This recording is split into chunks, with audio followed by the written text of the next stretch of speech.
नमस्कार, श्री स्वामी समर्थ। मी अर्पिता टिकम स्वागत करते तुमचं सगळ्यांचं माझ्या यूट्यूब चॅनलवर।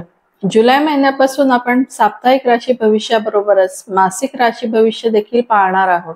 या महिन्यामध्ये 6 जुलैला शुक्र कर्क राशीत प्रवेश करेल, 12 जुलैला मंगळ वृषभ राशीत प्रवेश करेल, 16 जुलैला रवी कर्क राशीत प्रवेश करेल आणि 19 जुलैला बुध सिंह राशीमध्ये प्रवेश करणार आहे। या अनुषंगाने कुंभ राशीसाठी हा महिना कसा जाईल हे आता आपण पाहू। राशी स्वामी शनी लग्नस्थानामध्ये आहे। लग्नस्थानावरून व्यक्तीच्या व्यक्तिमत्वाचा तसेच आरोग्याचा देखील विचार केला जातो।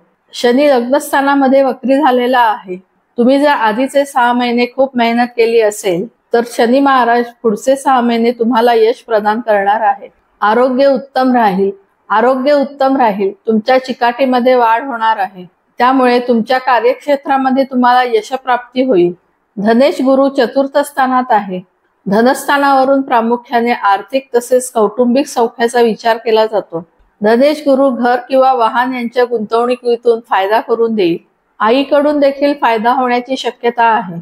धनस्थानातील राहू आयटी क्षेत्रातील जातकांसाठी चांगले धनलाभाचे योग देणार आहे। कौटुंबिक सौख्य या महिन्यामध्ये चांगले राहणार आहे। चतुर्थे शुक्र 6 जुलैपर्यंत पंचम स्थानामध्ये आहे, त्यानंतर तो षष्ठ स्थानातून भ्रमण करेल। चतुर्थ स्थानावरून प्रामुख्याने घर, वाहन आणि आईचा विचार केला जातो। शुक्र षष्ठ स्थानातून भ्रमण करत असल्यामुळे आईच्या तब्येतीबाबत चिंता या महिन्यामध्ये राहील। घरातील वातावरण या महिन्यात फारसे चांगले राहणार नाही। आजारपणामुळे थोडी चिंता राहील। पंचमेश बुध षष्ठ स्थानातून भ्रमण करत आहे। पंचम स्थानावरून प्रामुख्याने संततीचा विचार केला जातो। मुलांच्या शिक्षणाच्या दृष्टीने फारसे चांगले योग या महिन्यामध्ये नाही। मुलांनी जास्त मेहनत घेणे गरजेचे आहे। अभ्यास करताना बऱ्याच समस्यांना सामोरे जाण्याची तयारी या महिन्यात तुम्हाला ठेवावी लागणार आहे। सप्तमेश रवी पंचम स्थानात आहे। सप्तम स्थानावरून प्रामुख्याने विवाह आणि वैवाहिक सौख्याचा विचार केला जातो। रवीचे पंचम स्थानातील भ्रमण प्रेमीजनांसाठी चांगले योग तयार करत आहे। सप्तमेश पंचम स्थानामध्ये असल्यामुळे प्रेम विवाहामध्ये यश प्राप्त होईल। वैवाहिक सौख्य या महिन्यामध्ये फार चांगले मिळणार आहे। 16 जुलै नंतर रवी षष्ठ स्थानातून भ्रमण करत असल्याने विवाहाचे योग त्यानंतर नाहीत। नवम स्थानावरून भाग्याचा, उच्च शिक्षणाचा तसेच कृष्णमूर्ती पद्धतीने वडिलांचा विचार केला जातो।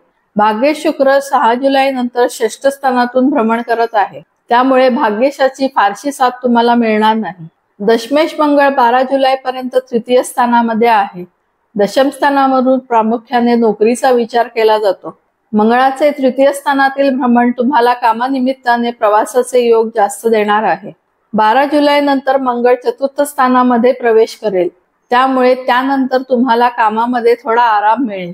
नोकरीतील वातावरण तुमच्यासाठी चांगले राहील। ज्यांनी मेहनत केली आहे त्यांना यश देण्याचे काम राशी स्वामी करणारच आहे। या महिन्यामध्ये तुमच्या कुलदेवतेची किंवा देवीची उपासना तुमच्यासाठी फलदायी राहणार आहे। हा व्हिडिओ तुम्हाला कसा वाटला हे कमेंट्सद्वारे जरूर कळवा। व्हिडिओला लाईक, शेअर आणि सबस्क्राईब करायला विसरू नका। धन्यवाद।